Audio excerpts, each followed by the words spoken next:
अच्छा 10 आपका सीना मेरे सीने से ज्यादा सुंदर कैसे हो सकता है।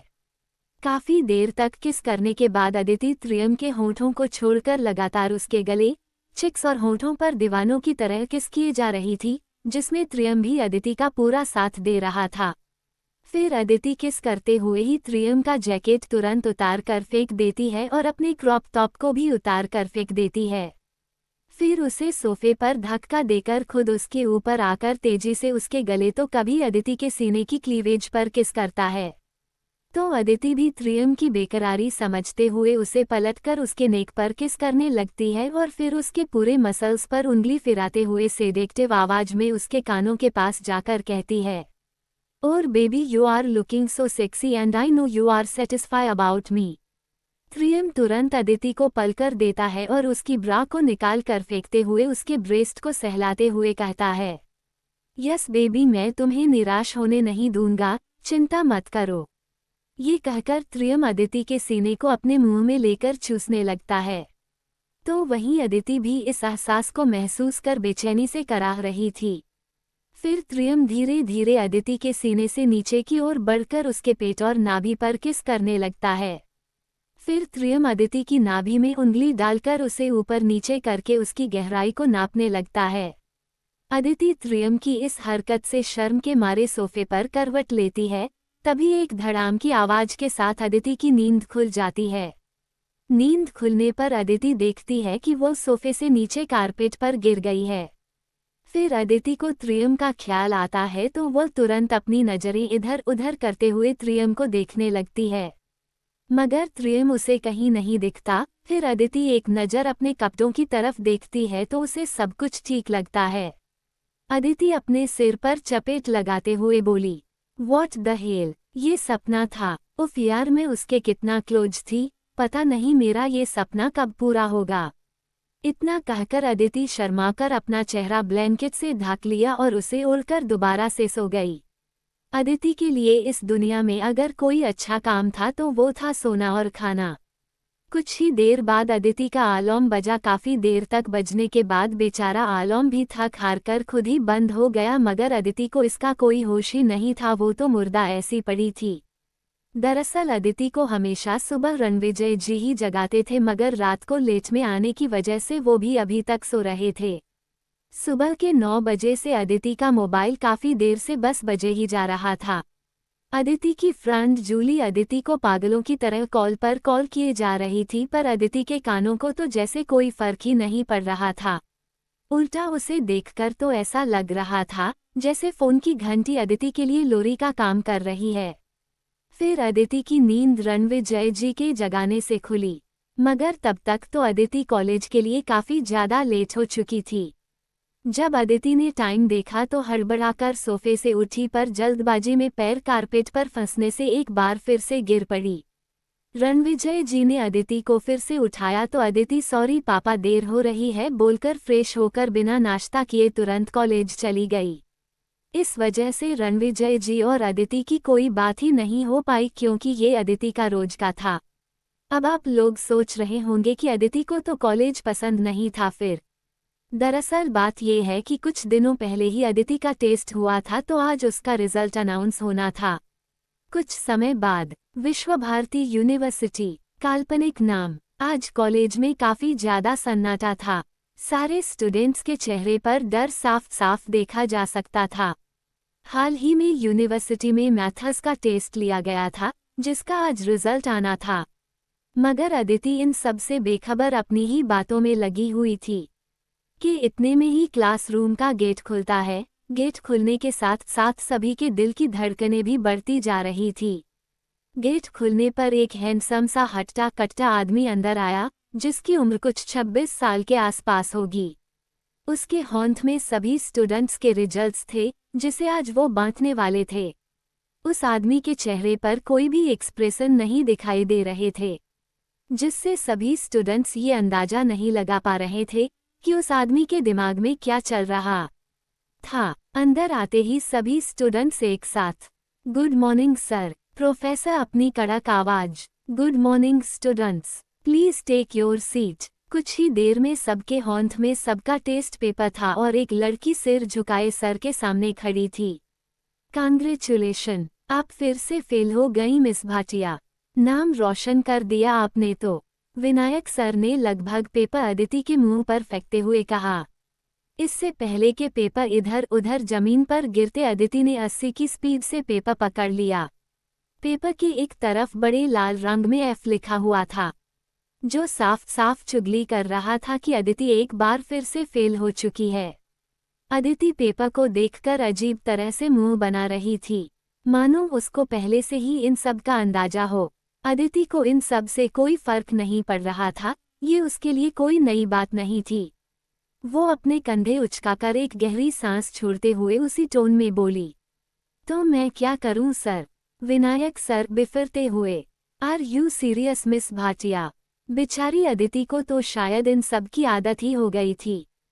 फिर अदिति ने भी विनायक सर को उसी टोन में जवाब दिया, देखिए सर, सीरियस शब्द से आपका क्या मतलब है? अदिति की इस बात पर विनायक सर ऐसे देखने लगे जारा को कि जैसे वो किसी बेवकूफ़ को देख रहे हों। इस वक्त पूरे क्लासरूम में शमशान घाट जैसा सन्नाटा छाया हुआ था।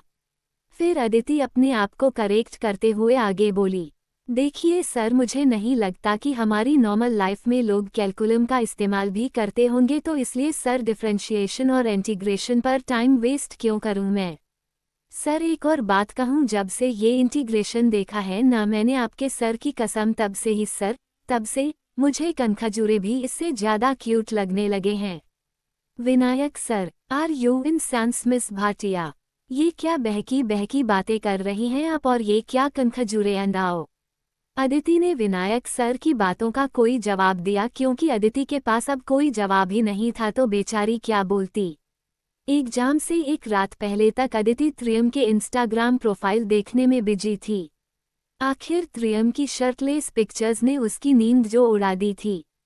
फिर नतीजा ये निकला कि अदिति के दिमाग में फॉर्मूले रखने की जगह नहीं बची, तो बेचारी एग्जाम में क्या खाक लिखती। फिर विनायक सर अदिति को समझाने के उद्देश्य से बोले, मेरी तरफ देखिए मिस भाटिया, और जो मैं कह रहा हूँ उसे ध्यान से समझिए। अब अदिति ने सीधा अपने मैथ प्रोफेसर की आंखों में झांका। विनायक सर का गोरा बदन, क्लीन शेव वाला फेस, फिट बॉडी और इन सब से बकर सर का गोरा और लंबा चौड़ा साफ बिल्कुल छिला हुआ सीना। अदिति एकटक अपने मैथ वाले सर के सीने की ओर देखे जा रही थी। विनायक सर भी अब अदिति की नज़रों से असहज हो गए थे, और वे ये भी जानते थे कि ये अब अपनी हरकतों से कभी बाज नहीं आने वाली।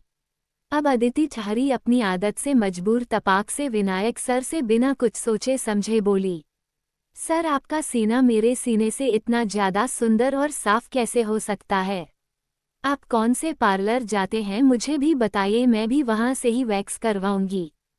फिर अदिति ने जब सर के चेहरे की ओर देखा तो वो बिल्कुल चुप हो गई।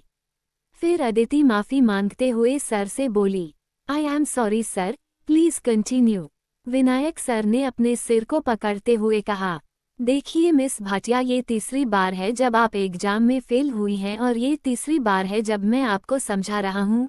प्लीज़ प्लीज़ प्लीज़ अपनी पढ़ाई पर फोकस कीजिए और एग्जाम्स को मजाक में लेना बंद कीजिए।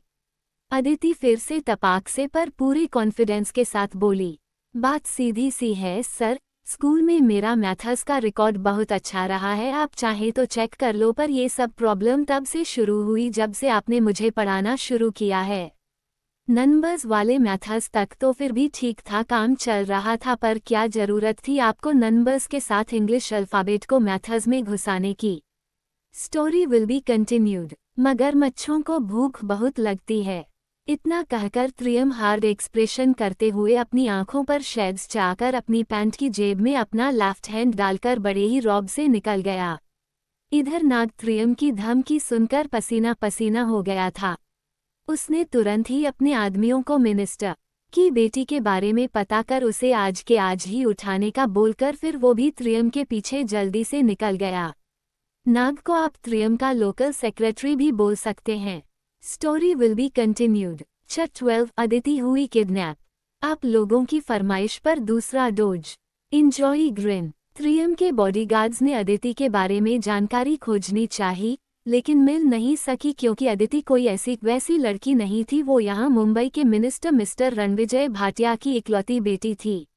अदिति की जानकारी इसलिए भी सीक्रेट रखी गई थी क्योंकि रणविजय जी राजनीति में थे, जिससे उनके कई सारे दुश्मन भी थे और वे इसी दुश्मनी के चलते अपने परिवार को खो भी चुके थे, इसलिए वे अब अदिति को खोना नहीं चाहते थे। फिर भी गार्ड्स ने मिनिस्टर भाटिया की लोकेशन निकालकर अदिति का पीछा किया ताकि वो लोग सही समय देखकर उनकी बेटी को किडनैप कर सकें। वो लोग चाय की टपरी पर चाय पीते हुए कॉलेज पर ही नजर रखे हुए थे क्योंकि अदिति के कॉलेज छूटने का टाइम हो गया था। तभी उनमें से एक गार्ड बोला, भाई अपन लोगों ने तो छोकरिच देखी नहीं तो पता कैसन चलेगा कि वो हिच अपन गोल है। पहले वाले की बात सुनकर दूसरा बोला, अबे तेरा नाम ना बैल ही रखना चाहिए था, एक लड़की की इन्फॉर्मेशन ही नहीं निकाल पाया। पहला वाला गार्ड दूसरे गार्ड से चिढ़ते हुए, देख तू अपन को ना सिखा, अगर तेरे भेजे में भेजा था तो तू हिच ढूंढ लेता, फालतू में अपन भाई लोगन को माथा पच्ची करनी पड़ी। बात बढ़ते हुए देखकर एक आदमी बोला, तुम दोनों ही बैल हो, चलो यहाँ कॉलेज जाकर ही किसी से पूछते हैं, वैसे क्या नाम था छोकरी का? पहला आदमी, आदित्य। नहीं, हाँ याद आया, अदिति। फिर दो लोग कॉलेज में जाकर सभी जगह अपनी नज़रों से स्कैन करते हैं और बाकी के लोग उन दोनों का बाहर ही इंतजार कर रहे थे। उन लोगों को तभी 3 लड़कों का ग्रुप दिखाई देता है तो वो लोग जाकर अदिति के बारे में पूछते हैं, तो ग्रुप में से एक लड़के ने अदिति की ओर उंगली से इशारा किया जो कि शायद फ़ोन पर किसी से बात करते करते कॉलेज के पिछले हिस्से जा रही थी। वो दोनों भी अदिति के पीछे पीछे चलने लगे मगर वो लोग अभी भी अदिति के चेहरे को पीछे से देखने की कोशिश कर रहे थे लेकिन सही से देख नहीं पा रहे थे। तभी उनमें से एक आदमी ने दूसरे आदमी को कुछ इशारा किया तो वो तुरंत जाकर अदिति के पीछे चलने लगा और उसने मौका देखते ही अदिति को क्लोरोफॉर्म को सुंघा दिया, जिससे अदिति लगभग 10 मिनट बाद बेहोश हो गई। फिर दूसरा आदमी आगे आया और उसने तुरंत ही अदिति की आंखों और मुंह पर काली पट्टी बांध दी ताकि अदिति चिल्ला ना सके, और दूसरे वाले आदमी ने अदिति के हाथों में रस्सी बांध दी ताकि होश में आने पर अदिति वहां से भागने की कोशिश ना कर पाए। इधर त्रियम मिनिस्टर के ऑफिस में आराम से अपने पैर पर पैर चाय और आंखों पर शेड्स लगाए बड़े ही घमंड के साथ बैठा हुआ था। उसके सामने गुस्से से तमतमाता हुआ मिस्टर भाटिया का चेहरा था और वे अपनी आंखों को छोटी करके त्रियम और उसके आदमियों को ही घूरे जा रहे थे। फिर त्रियम बड़े ही शांत लहजे में बोला, लगता है आपको आपकी कुर्सी से प्यार नहीं रहा। मिनिस्टर भाटिया, कुर्सी उसको प्यारी होती है जिसको इसका लालच होता है और मैं लालची नहीं हूँ। जनता ने मुझे खुद अपनी सुरक्षा की जिम्मेदारी दी है और मैं उन्हें कभी निराश नहीं करूँगा। त्रियम बनावटी हंसी हंसने लगा, मगर उसकी हंसी भी चेतावनी भरी थी जिससे मिनिस्टर के पीछे खड़े सेक्रेटरी के पसीने छूटने लगे। मगर मिनिस्टर साहब आराम से ढीठ बने हुए कुर्सी पर बैठे बैठे त्रियम को ही अपनी कटाक्ष नजरों से घूरते रहे। फिर त्रियम हंसते हुए मगर गुस्से से बोला, जनता जनता जनता, एक दिन यही जनता आपको आप ही की कुर्सी से बेइज्जत करके निकाल देगी। तब क्या फिर भी आप जनता जनता का आलाप जपेंगे? उद्धरण चिन्ह। मिनिस्टर भाटिया ने त्रियम की इस बात का कोई भी जवाब देना जरूरी नहीं समझा, इसलिए वे खामोश ही रहे। मगर मिनिस्टर की खामोशी त्रियम को चुभ सी गई और मिनिस्टर के चुप रहने से त्रियम का ईगो हट हो गया। फिर वह गुस्से से अपनी सीट से उठते हुए बोला, ठीक है, अब जो भी होगा उसके जिम्मेदार सिर्फ आप होंगे।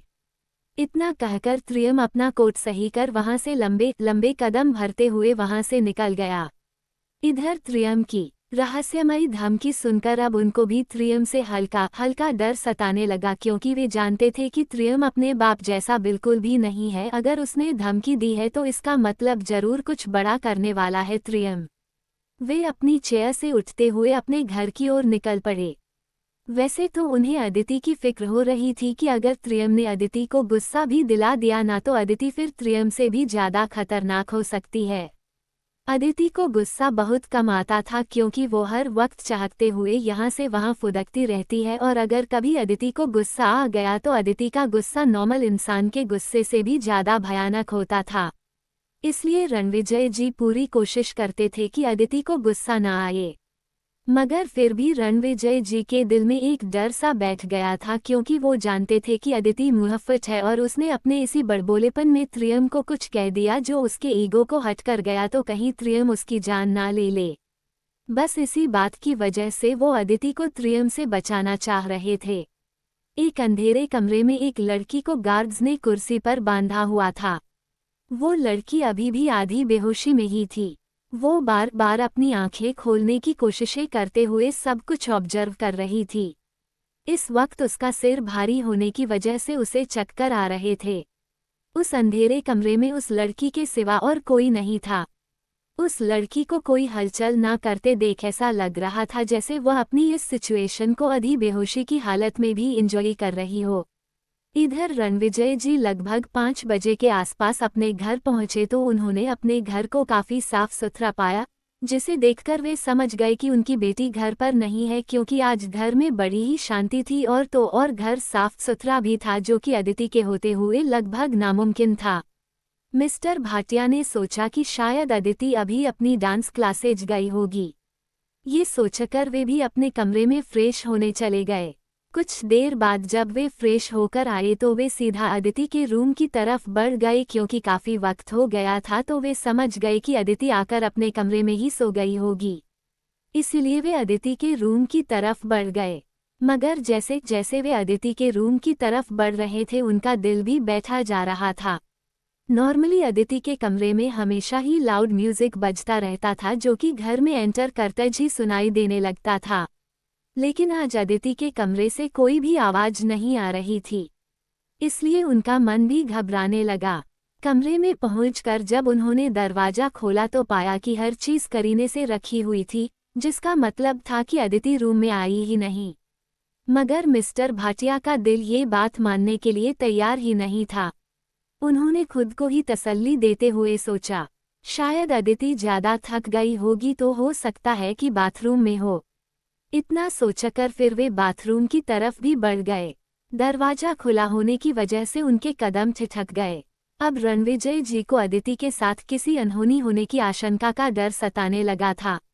वे जल्दी जल्दी सीढ़ियों से उतरते हुए सरला ताई को आवाज देते हुए बोले, सरला, अदिति अभी तक घर नहीं आई, अब तक तो आ जानी चाहिए और मेरी बेटी तो घर हमेशा टाइम पर ही पहुंच जाती है, तो फिर अभी तक आई क्यों नहीं? उद्धरण चिन्ह। रणविजय जी की बात सुनकर ताई बोली, मालिक आप परेशान मत होइए, हो सकता है बेबी जी कहीं ट्रैफिक में फंस गई होगी, आप तो मुंबई का ट्रैफिक तो जानते ही हैं। फिर भी आप अपने दिल की तसल्ली करने के लिए अदिति बेबी को फोन कर लीजिए। ताई की बात सुनकर रणविजय जी ने तुरंत ही अपना फोन निकालकर अदिति का नंबर डायल करने लगे, मगर बार बार फोन स्विच ऑफ ही बता रहा था, जिससे मिस्टर भाटिया अपना सिर पकड़कर सोफे पर ही परेशान से बैठकर बार बार दरवाजे की तरफ ही देखने लगे। ताई भी रणविजय जी की बेचैनी समझते हुए किचन से पानी लेने चली गईं।